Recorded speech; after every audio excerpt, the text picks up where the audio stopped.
Okay, let's do a app review on the 360 Rise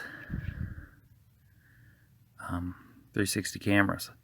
I have both of these out to show you guys something.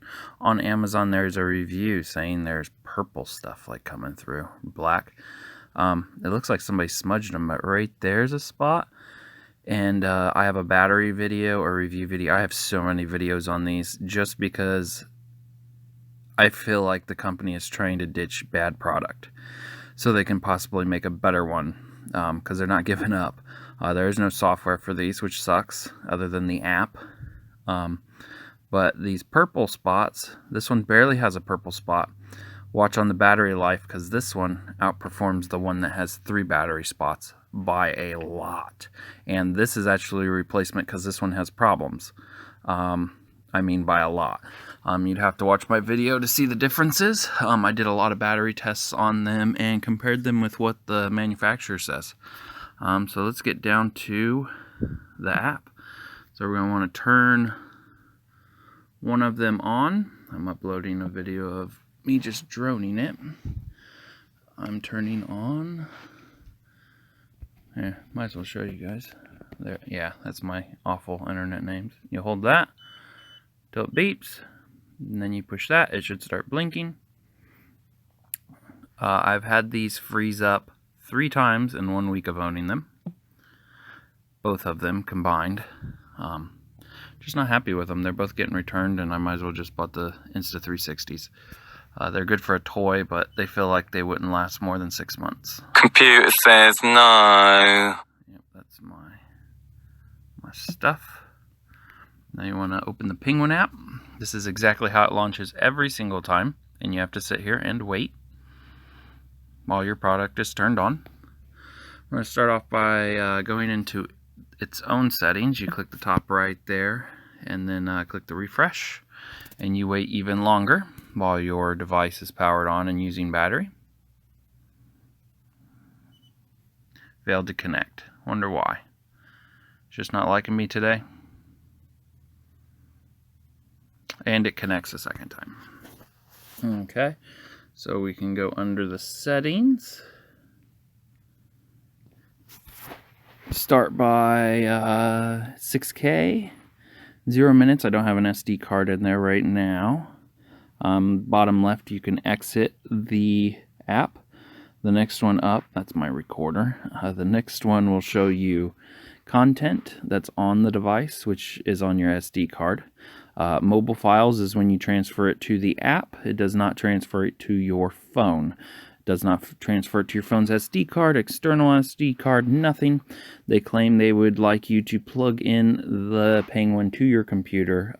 My computer, out of 3 of my computers, not one of them recognized the device with their own power cord. Tried 2 other power cords, still not recognized. So basically, you have to take the SD card out every single time. Very inconvenient. Both devices acted the same way. Oh, and on a note, I tried to take the plastic off of these devices, and they're being returned, so I didn't want to break them. And I could not get the plastic off to see what the purple was that was underneath. Maybe it was a battery exploded or something. Who knows? There is no editing in this. They claim there is editing. No, it's when there's a file on here, you can play around with it and then save as new. The app either crashes or it saves as new on a file on this spot right here. It's the worst app I've ever seen. SD card has been removed. There I am. And it's awful. It's just awful. iPhone is the same. Oh, and this is on Android. I tried my girlfriend's iPhone X, and it still did the same stuff. There's a button there. You can see the check mark. That is to select all. Then you can download or move them to trash. When it's downloaded, it just moves them from the camera file on the device to the app. Okay. And that's going to look at me again. I'm going to turn that thing. I'm tired of it looking at me. There we go. Okay, then we have the record button. You hit it. if I had an SD card in there, it would start recording. At the top right, you see 00.00. That's how much is left on the SD card. No matter what K I'm running in, which we'll get to that, 4K or 6K, 4K, 2K, 2.7K, I mean, and 960p, it always said it had 2 hours and 18 minutes to record on an empty SD card. And normally with cameras, when you change the resolution, that moves. This never did, and neither did the quality of the footage I recorded. At the top right, it tells you your battery, 6K. At the top left is virtual headset. You push that, and it goes off of your phone. Wherever you move your phone is where it's at, which I thought it was so spot on. It's great. Just the image quality was really bad. So basically, if you put your phone in your a headset, VR headset that holds a phone, you put the 360 camera to the side of you, and you can look around. And basically, I think it'd be awesome if you put the camera in your car and then drove with the headset on. Maybe a go-kart, maybe not a car. The next button over from recording is your 360 video, 360 camera, and time lapse. There we're on 360 video. If we wanted to record that, 360 photo would take, I think it just did it. It just beeped. -1 photo. It goes clear up to 24 megapixel, I think. 24 megapixel. That's all the different pixels. It does take great photo on there, but it doesn't have the software behind it to move the file, to do anything with the file. So we'll go under the settings. Let's look at this. Here's your adjustment, how wide you want the lens to go. It goes clear down to negative, clear to positive. If you adjust both of them without waiting a second, it freezes the thing totally up. That's the AE button.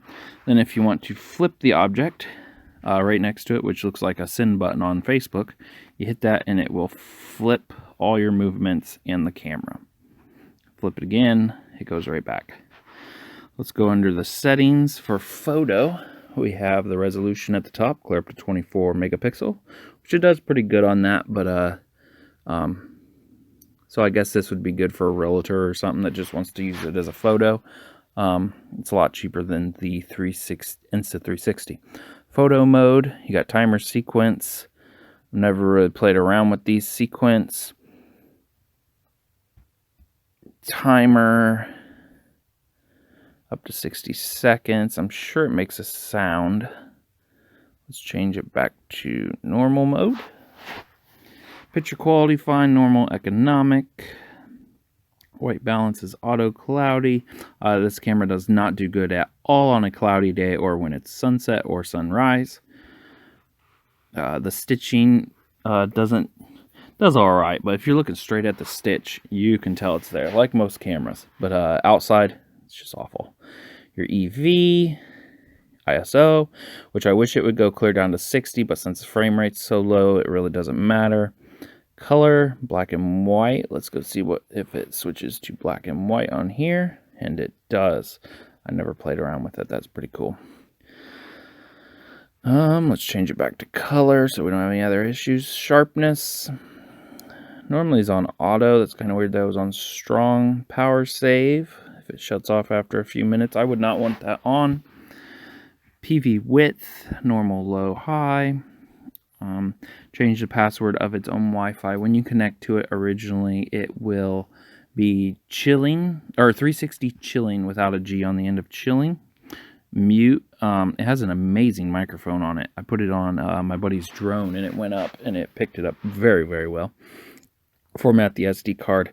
Just formats the card. You can have up to a 64 gigabyte card in it, which is super low for 360 cameras. You could fill that up in 3 charges. Oh no, you could fill that up in 2 charges, depending on the battery life. And if you check out my YouTube, you'll see the battery life and if you can get it all in on an SD card. Reset basically resets the camera. When you first connect to it, it asks you to reset the camera.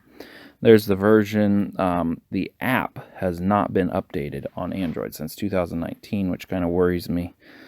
Doesn't worry me anymore because I'm turning it back in, but it's just not having a good day with me. Here's the setting. I switched it back to 360 video.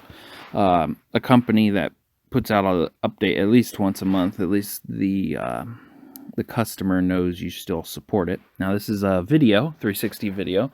It takes a photo clear around you, so 6K should look about like 1080p. I didn't get that experience. I think it was running about 360p at 6K, but also the 6K only runs at 12 or 13 frames. The 4K 2.7 and the 960 runs at 30 frames, which most 360 cameras are at 30 frames. And I didn't hit that. I don't know why it just did that. It doesn't want to stay under there. Okay, so the device just powered off. If I click on anything on here, it's probably just going to kick me out. I'm going to stay in here. I don't know why the device powered off. It was fully charged. Okay. There, I turned it back on. Maybe it'll reconnect. Video mode, loop recording, or normal mode. If you guys watch my video on the battery, you'll find out that it loops no matter what at 3.74 gigabytes, which is around 8.5 minutes, clear up to 12 minutes rarely. It all depends on how much movement there is and all that. But no matter what, it does loop at 3.74 gigabyte. So even if you put it on loop and tell it to record every 5 minutes, it already records at 8 minutes, which is kind of a pain when you're trying to put all your videos together. It's continuous loop, so it's not like this big break in the middle. Normal is never loop, but again, it still loops at 3.74 gigabyte. Looks like the white balance, the stuff's going to be about the same as in photos. ISO doesn't go any lower, but again, the frame rate's too low. You need about 60 frame rate to get the ISO down. Black and white, probably going to look the same, and it did reconnect. Sweet. That is 6K. Now just think of it 6K. You'd think you'd be able to read that. If I put this right here, let's see if we can read it. We can't even read it. That's 6K. Let's put it back on color just to show you guys. That's why I brought this out. You can't even read that. 6K. I have natural lighting in here along with a normal light on, and it can't pick it up. Here, let's lower it down to 960p and show you guys. It really doesn't look any different. Looks the same. Again, why I'm returning it. Yeah, no difference. You can read it almost right there. It's still pretty pixely. I list it as a toy. This thing's a toy. Sharpness, it's on strong too. Power save, same stuff. Width, change password on the device for when you're connecting on Wi-Fi, which it automatically reconnects when you find it and you click on it, so you don't really need that. Mute the microphone. Again, it has a great microphone. Format the SD card. Reset the camera, just like I said before. The name, you can't change the name. The version, that is the newest version currently. They came out with a lot of versions at first, and now you can't click on any of that stuff. So that about sums it all up, what all the app offers. Yeah, hopefully this helps somebody out before they buy it, helps them figure out if they really want this. There's no content to edit. When you click that edit button, all it does is show you the video, and you can basically tell it, hey, I want it to look. You can't say you want the first 3 minutes of the video looking forward. Then all of a sudden you want the next minute to be you spinning on the earth. And then maybe the last 30 seconds of the video, the fish bubble. That is not how it's letting you edit it. It does not do anything other than basically let you play with the video. It says edit, it says right there, there is no content to edit. It does not allow you to edit. To me, I want to edit segments. I want to maybe put my logos in there, all that stuff. That does not happen. That is not what this app does. They don't offer you an app. You can get the 360, what is that? Insta360 Studio. It's free. But some of these files aren't corrupted, but for some reason it'll pull like the first 2 files of your 6 off of the Penguin, and then all of a sudden your final file, you can't do nothing with it. You can use Windows 10 Media Player, but that bits it down to 720p, I think. You can look around with it. It does good on photos too, but if you're recording in 6K, that kind of kills the look down. There's my email. Great. This is signing in. Facebook. Oh, that's actually my YouTube. You can do your YouTube AP Live configuration. This is how you go in and set up your YouTube, your bitrate. I use eBay. I use YouTube more than Facebook. Facebook charged me one time. Show logo. Now that is the logo that's down when your penguin looks straight down. I'm going to turn that on. Oh, I'll show you right here. This is their awesome little paradise you're in. That's looking straight down. That's looking straight up. There is my QR code for my YouTube. You can put it straight down there, but it looks super cheesy, so I didn't like that. It does not put it at the top, but it does put it at the bottom. I think they assume the sky is always going to be above you, and they can stitch that super easy. So they do that. And you can even put any picture you want there in the middle, but of course they use snow. And they act like you can zoom up. See how I can zoom there? They act like you can zoom up on your videos. You can't, at least with not their software. Yeah, it's kind of cool. You can put that down there. You can put an eyeball, anything you want down there. That's super cool. And you can shut it off. This is basically the no or yes, show the icon logo, and this is to pick what logo you want. And the app just crashed. Oh, nope, came back. Here we go. This is how you want it to launch when you first go in. I like the plain view, so I know which way the camera's pointed. Even though it's a 360 camera, it's still, well, with their software at least, you got to point it somewhere because you can't edit the videos. So Fisheye and Planet kind of just messes with me, so I use the plain. There's a helper guide that goes clear through the thing that is super annoying. You got to shut it off in this setting. Let's see what it says about.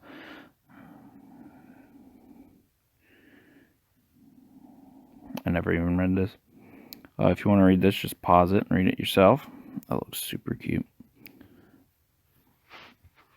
And clear the catch. I just reset the helper guide. I'm going to show you what it looks like now. Pops up just like this on every single screen, which is great. But down at the bottom left, I will click on it. You can't really see me clicking on it, but you click on that. Look, it's green. It's highlighted. That means turn off help. So I just turned it off, right? Okay, let's go in here. And now let's just come back out of there. Okay, it's not going to do it this time. Of course not.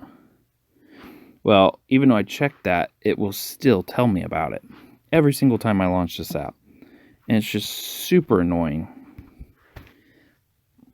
Based on the reviews on Android, I would feel like there's an update, but it just hasn't came. I'm relaunching it to see if it'll pop up. Of course it won't. Not this time. But you can go in there and shut it off if you're tired of it. Yeah, and this is basically sums up the app for the 6K.